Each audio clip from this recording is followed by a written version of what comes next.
Majority Leader. I ask unanimous consent the quorum be dispensed with. Without objection. First, Madam President, our thoughts, our prayers are with our dear friend Chaplain Barry Black, who was unexpectedly hospitalized Thursday afternoon. We are relieved and thankful that he's expected to make a smooth recovery. Chaplain Black is one of the most beloved individuals in the entire Senate. Every day we gavel into session, he is always here to start us off. In prayer, delivered with his profound sense of wisdom, grace, eloquence.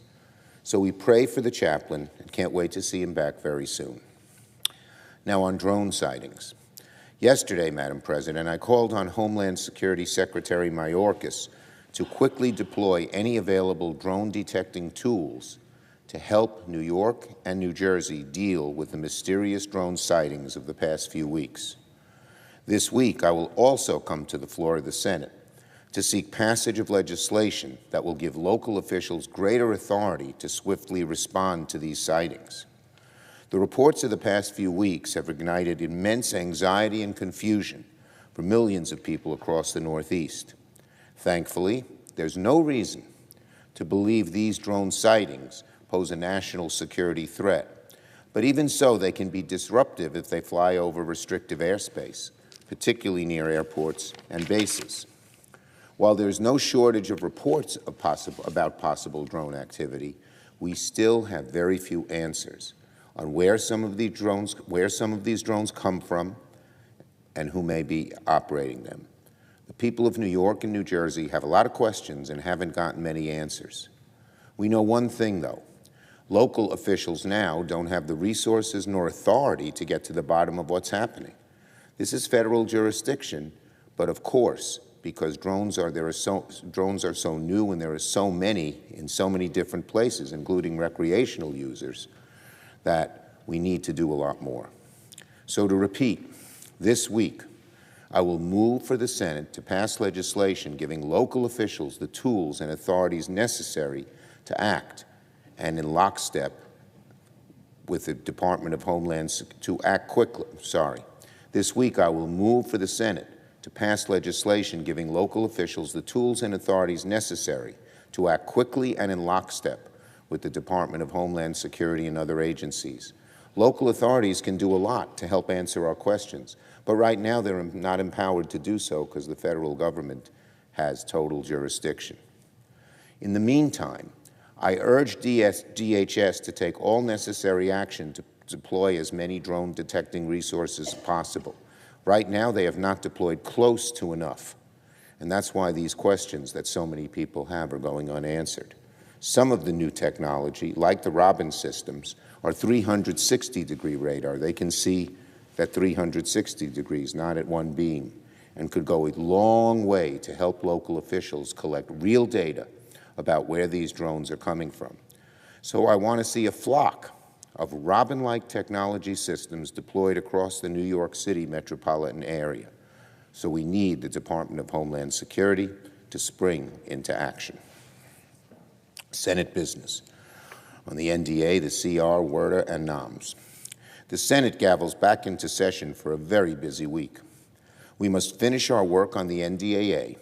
We must keep the government open, act on the Social Security Fairness Act, act on WRDA and EDA, and confirm more of the President's nominees. It's going to take cooperation from our Republican colleagues to get these things done in a timely fashion. First, as I said, we must pass our annual defense authorization bill, the NDAA. This afternoon, we'll take the first procedural vote on the NDAA package sent to us last week by the House. If cloture is invoked, I hope we can find a path to passing NDAA as soon as tomorrow.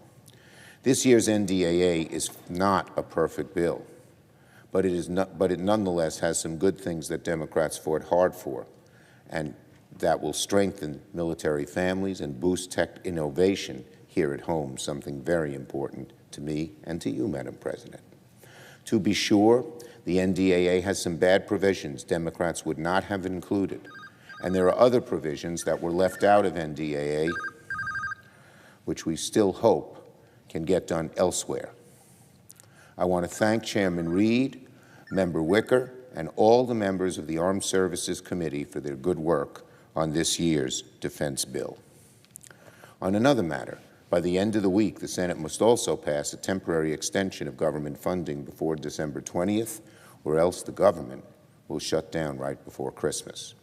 Democrats have spent weeks working in good faith with our Republican counterparts on crafting a strong CR that will keep the government open while also providing much-needed disaster relief for the American people. We kept working through the weekend on finalizing an agreement, but our Republican colleagues are still sorting out through disagreements on their end, and there are many. Democrats will keep working to finish the job on passing a strong and bipartisan CR. We don't want the government to shut down during the holiday season, and I expect that many, if not most, of our Republican colleagues feel the same way.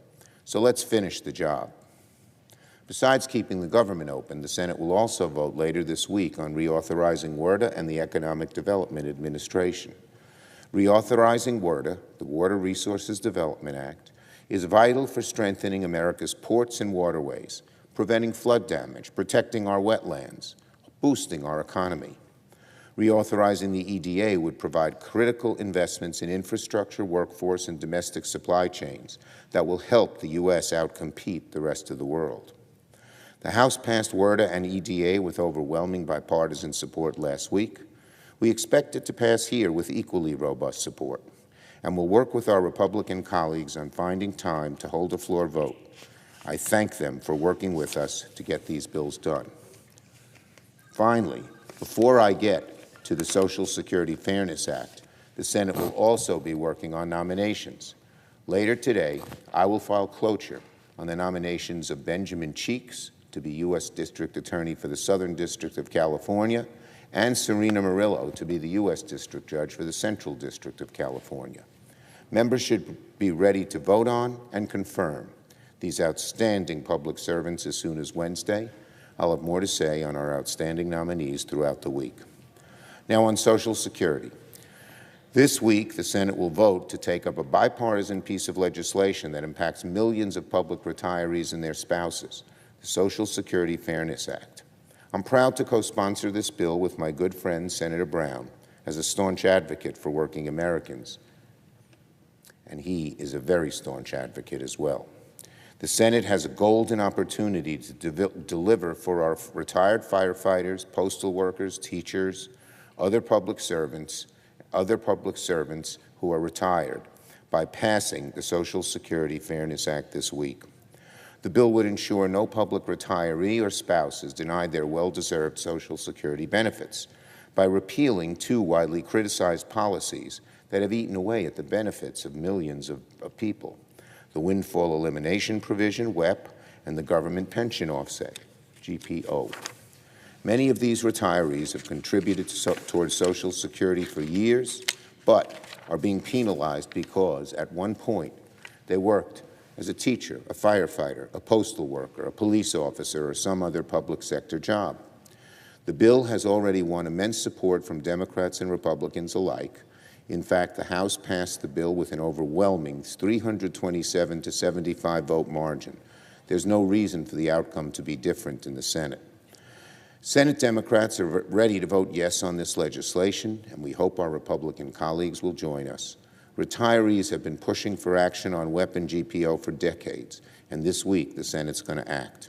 We will vote, and every senator will choose. Where are you? Do you stand on the side of public retirees who deserve their benefits, or bungle this golden opportunity by blocking this bill? And finally, the 62-county tour. Today is a very special day for me, because today you can flip one of my favorite numbers, 62, that's the number of counties in New York, and get another very important number, 26. For the 26th year in a row, I have just completed earlier this afternoon my annual tour of all 62 counties in New York State. It's a promise I never failed to keep, not even after being named Majority Leader, not even during COVID, because it's the best way I keep up with everything New Yorkers are doing, thinking, and saying. If you just, as everyone knows here, you sit at your desk, talk on the telephone, it's not the same as being out there. And the 62-county tour makes sure I'm out there week in and week out. And so I am so happy that we have completed the tour, and I can't wait in January to start doing it again for the 27th year. I yield the floor and note the absence of a quorum.